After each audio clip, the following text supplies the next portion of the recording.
Soy la doctora Marisa Facio, docente del grado y posgrado de la Facultad de Filosofía y Letras. Soy el doctor Gustavo Sonana, docente de grado y de posgrado de la Facultad de Filosofía y Letras. En el día de hoy vamos a presentar una clase que forma parte del curso de innovación curricular para la formación universitaria. Esta clase toma una dimensión que es el currículum. Todos sabemos que hay varias dimensiones en la formación docente universitaria, pero abordaremos el currículum en su gestión. Precisamente para poder ejemplificar, generalmente se utiliza dar autores, hablar desde la teoría.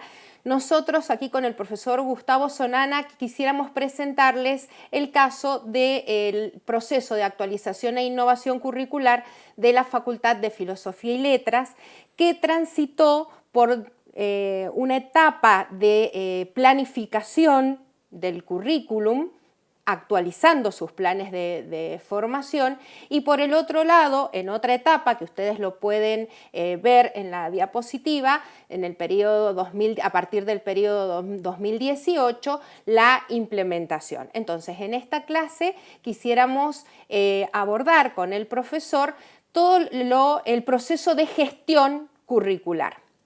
Cuando hablamos de gestión curricular, como ustedes pueden apreciar, no hablamos solamente de planificación, y aquí vamos a romper un poco las estructuras, un poco esta presentación y esto que vamos a compartir con ustedes hoy es una construcción que hemos hecho como actores participantes en el diseño de un currículum. Estamos incorporando nuevos aspectos, nuevas dimensiones a autores tradicionales en currículum y formación universitaria. Y creo que lo que es importante justamente para poder hacer esto es, uno normalmente durante la gestión queda sumergido en una vorágine de tareas y de pequeños incendios que se van generando y que hay que resolver de manera inmediata. Lo que es importante es poder hacer un registro de todas las acciones que uno realiza en el proceso. Exacto. Porque ese registro es lo que va a permitir a posteriori una reflexión y una sistematización.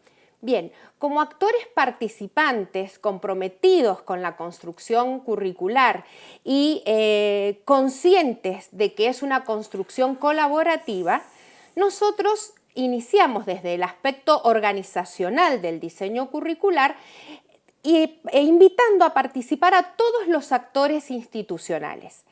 Todos estos actores institucionales, según sus perfiles, sus roles, transitaron por las etapas que ustedes pueden ver y que lo que nosotros entendemos como gestión del currículum. Iniciamos con una primera etapa que es de investigación evaluativa. No nos dirigimos directamente a diseñar un currículum desde el escritorio y como lo dicen los lineamientos normativos y los lineamientos teóricos. Hicimos una combinación, una triangulación de las necesidades y demandas del contexto, ¿sí?, del sujeto que aprende como persona, como ciudadano y como profesional, y lo combinamos con los actuales lineamientos de política educativa curricular a nivel provincial, nacional, regional e internacional. Para poder hacer esa etapa de investigación evaluativa, contamos con el asesoramiento de una comisión técnica, que son expertos en estas temáticas, y que acompañaron a cada una de las comisiones curriculares en la gestión del currículum. Por lo tanto, se acompañó este proceso no solamente desde el asesoramiento, sino también desde el diseño de un verdadero proyecto de investigación evaluativa de qué es lo que estaba sucediendo con el plan de formación y las necesidades del medio. Una vez realizada esa investigación evaluativa en donde con el profesor Sonana estuvimos indagando los marcos de referencia teóricos, los marcos de referencia normativos y los marcos de referencia contextuales, pudimos determinar el piso a partir del cual íbamos a iniciar el diseño. Exactamente. Hay que tener en cuenta que la investigación evaluativa está orientada al desarrollo o al diseño de un producto, hace una revisión de todas las prácticas que estaban instaladas y a partir de allí parte, digamos, para el mejoramiento de la estructura curricular con la que veníamos trabajando. Bien, esa etapa de investigación evaluativa no consistió en un tiempo acotado de 1 mes, 2 meses. Nos llevó, en algunos casos, 1 año. Nos permitió realizar una verdadera investigación cuanti y cualitativa del estado de situación. De allí pasamos al diseño curricular al que estamos acostumbrados, donde tomamos los marcos normativos y respetamos las estructuras nacionales. Pero ese diseño no pasó directamente a la implementación, sino que, como ustedes pueden ver en la tercera etapa, pasamos por la validación de los planes de formación. Esa validación estuvo a cargo de invitados especiales, expertos externos que, como decíamos con el profesor Sonana, y sabemos todos los que nos dedicamos a investigación, no estaban contaminados por el proceso, porque nosotros ya veníamos trabajando en la conformación de las comisiones, trabajando el aspecto organizacional, veníamos investigando, estudiando, capacitándonos. Entonces, en esa tercera etapa, en todos los lineamientos de los cuales ya vamos a referirnos junto con el profesor que se incorporaron en los planes de estudio, invitamos a expertos, por ejemplo, en prácticas socioeducativas, expertos en diseño curricular por competencias, que nos brindaban instancias de asesoramiento e instancias de capacitación.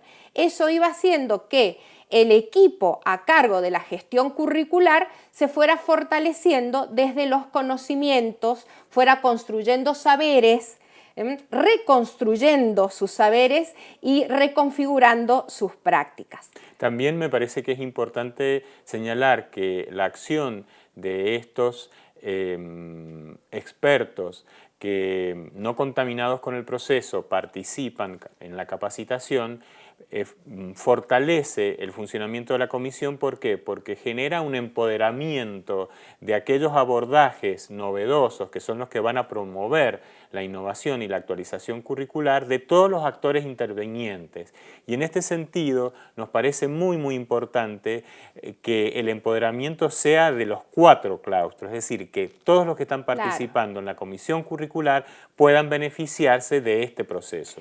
Esto, lo que dice el profesor, el empoderamiento se realiza a partir de brindarle al otro las herramientas, los insumos para que pueda participar de la toma de decisión.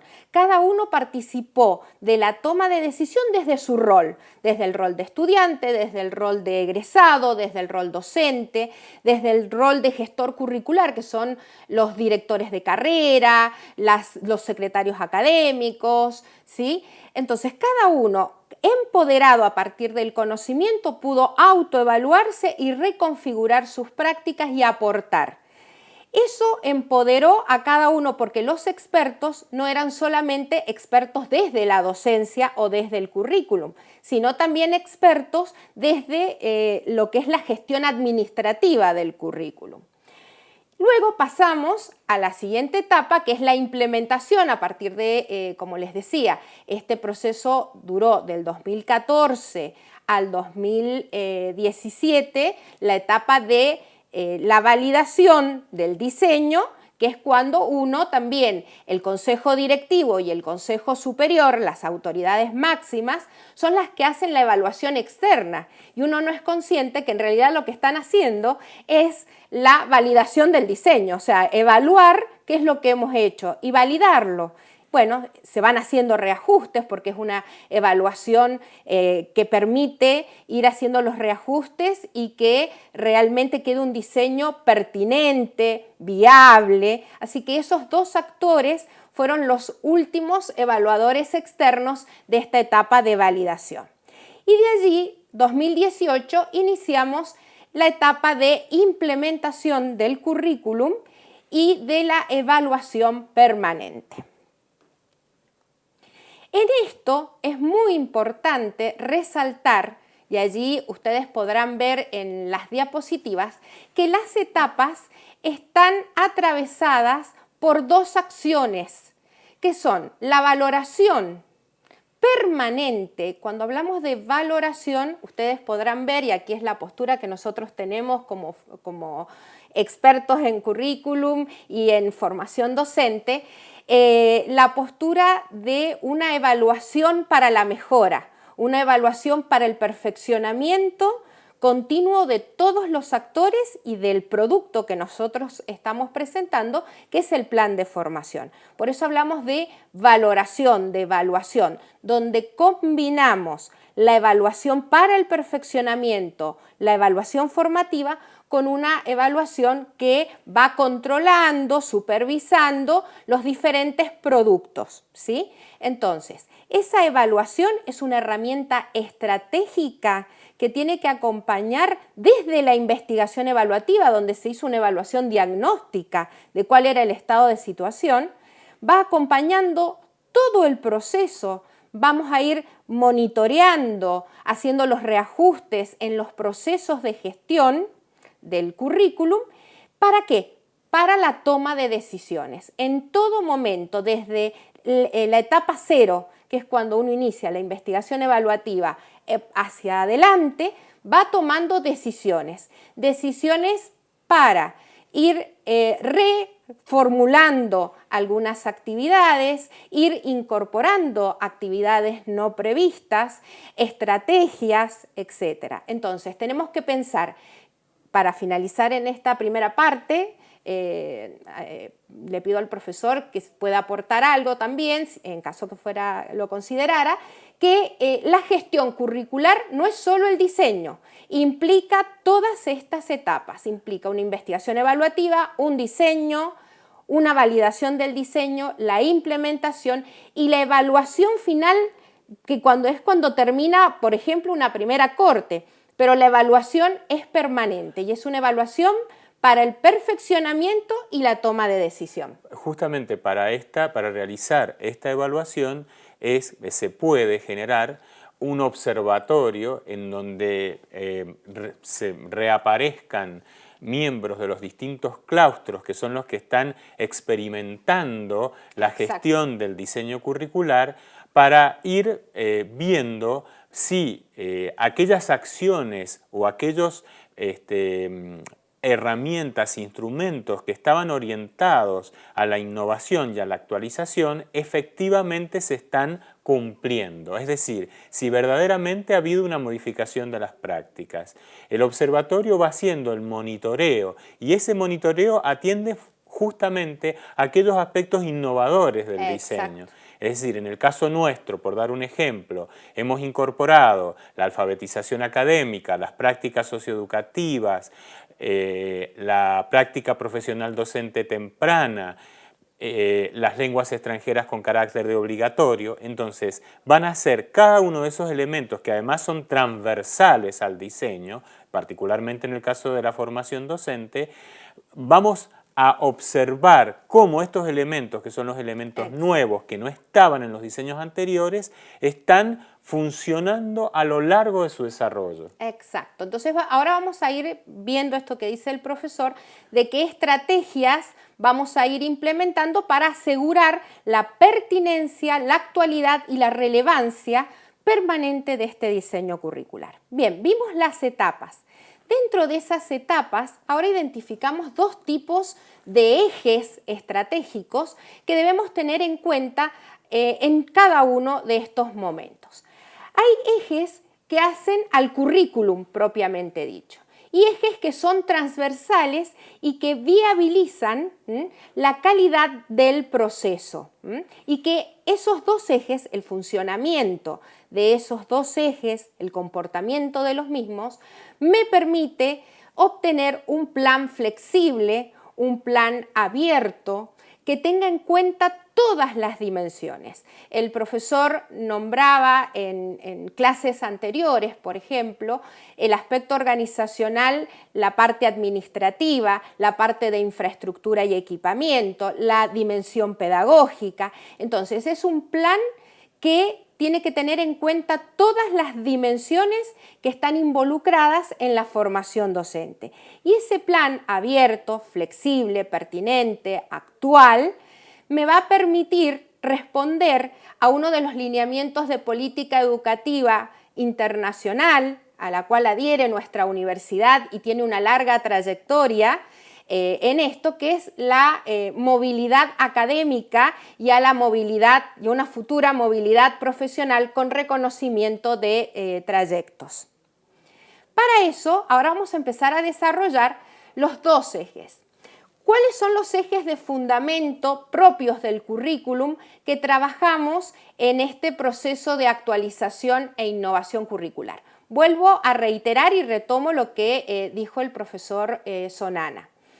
Nosotros tenemos las etapas del diseño y en las etapas del diseño identificamos dos grandes ejes.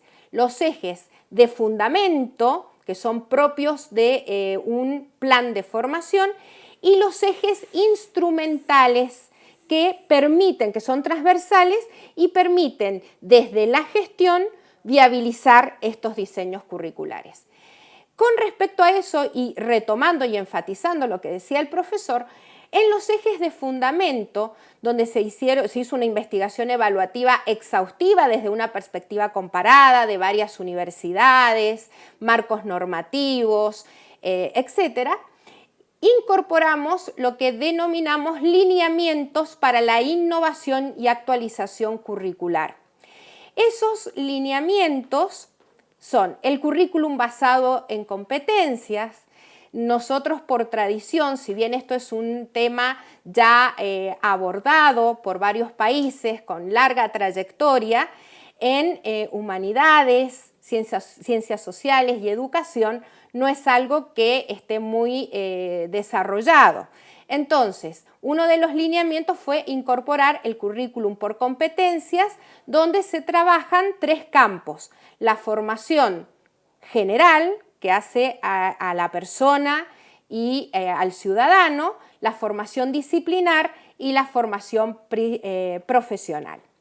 Luego se incorporaron en lo que es la estructura trayectos de libre configuración, trayectos abiertos, es decir, se pasa de un plan de formación donde el estudiante recibía un currículum ya prescripto, donde tenía que transitar por espacios curriculares preestablecidos, a darle un espacio de autonomía.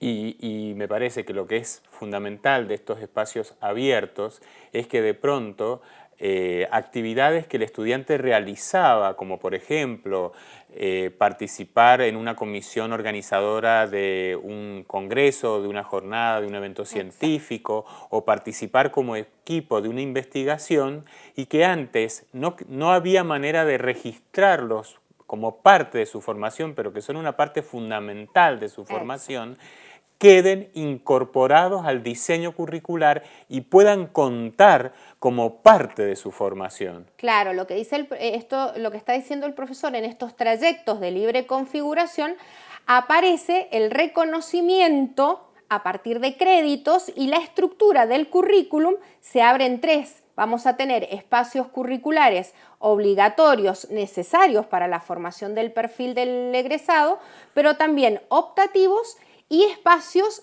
electivos. Y esto es lo que dice el profesor, donde esos espacios no solamente el estudiante va a recurrir a otras materias, otras asignaturas, como las quieran denominar, sino que también otras instancias de formación que pueden estar relacionadas con la investigación, con la extensión, con aspectos culturales que contribuyen a su formación integral Que eso generalmente se dice mucho en la norma, pero en la práctica no se aplica.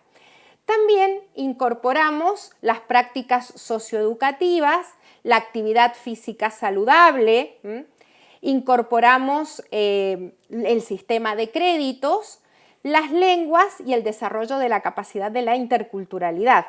En el caso de las lenguas, lo que es importante tener en cuenta, aquí también procedimos mediante una investigación evaluativa y lo que podíamos ver en el conjunto de los diseños curriculares de la Universidad Nacional de Cuyo, pero esta no es una situación exclusiva de nuestra universidad, sino que también lo podemos verificar en otras universidades, es que por lo general la lengua extranjera aparecía desde un enfoque muy instrumental y que no tenía en cuenta marcos teóricos innovadores que son los que ya están incorporados en la enseñanza de una lengua extranjera, como puede ser, por ejemplo, el marco común de referencia europeo para la enseñanza de las lenguas, o todos los desarrollos inherentes a las lenguas para propósitos específicos, sean académicos o profesionales.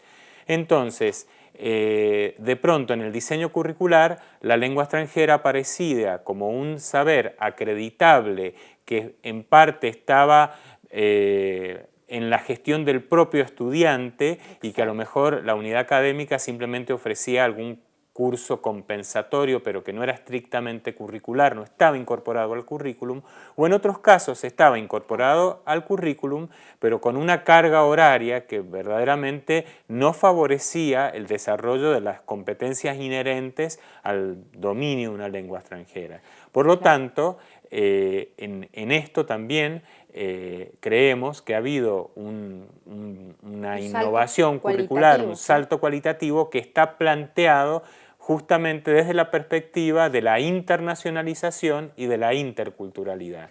Claro, esto es muy importante porque así como les estamos presentando, es una estructura que, porque es innovadora y actual, porque permite que el estudiante, uno puede tener en cuenta los tiempos del estudiante, los intereses, su perfil, que él pueda tener instancias de autoevaluación y decir hacia dónde quisiera yo especializarme, y estamos cumpliendo con la formación integral, con el reconocimiento de trayectos de libre configuración y también con el complemento al título, en donde le permitimos al estudiante que incorpore en su analítico el reconocimiento de actividades extracurriculares que han contribuido a su formación general, y eso lo pueda presentar a la hora de abordar, enfrentar alguna situación laboral.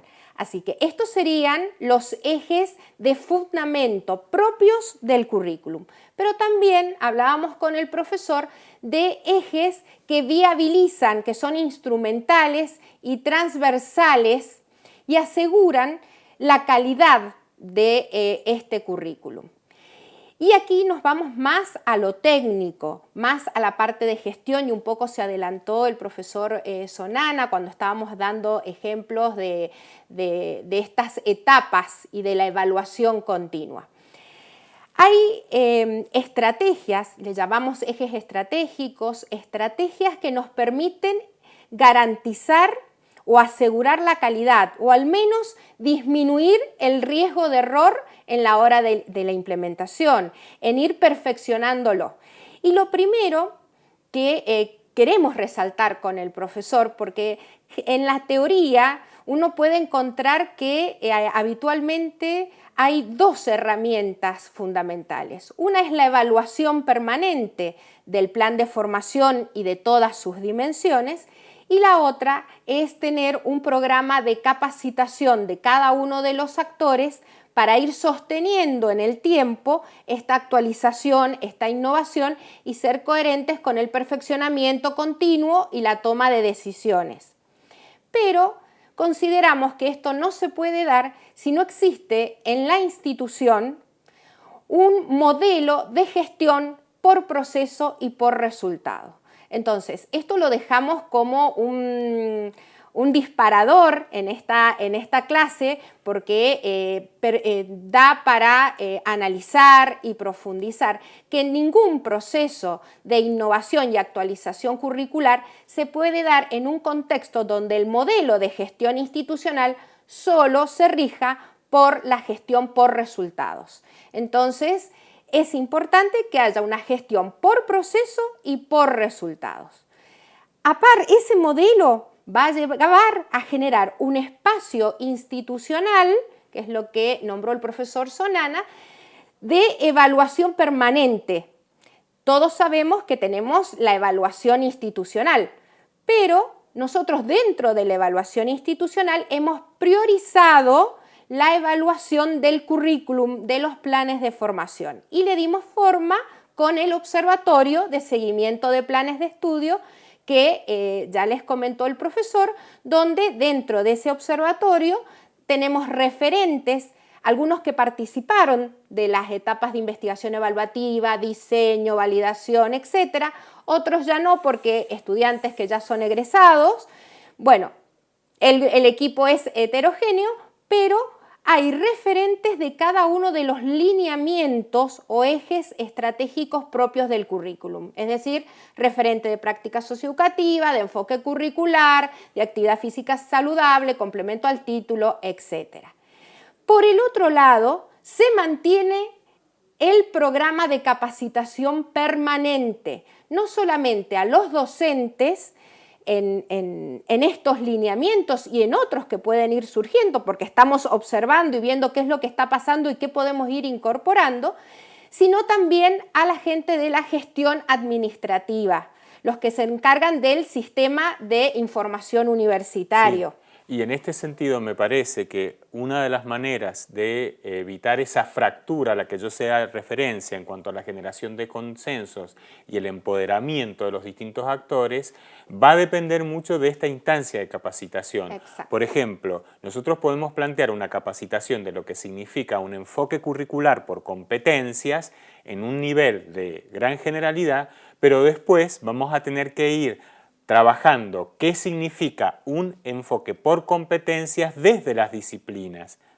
Entonces, ¿cómo vemos el enfoque por competencia en el área de letras, es decir, lengua y literatura? ¿Cómo vemos el enfoque por competencias en historia? ¿Cómo vemos el enfoque por competencias por las distintas familias extranjeras? Es decir, de pronto las ciencias sociales y humanas por un lado, la formación de docentes en lengua extranjera por el otro lado, por ejemplo. Claro.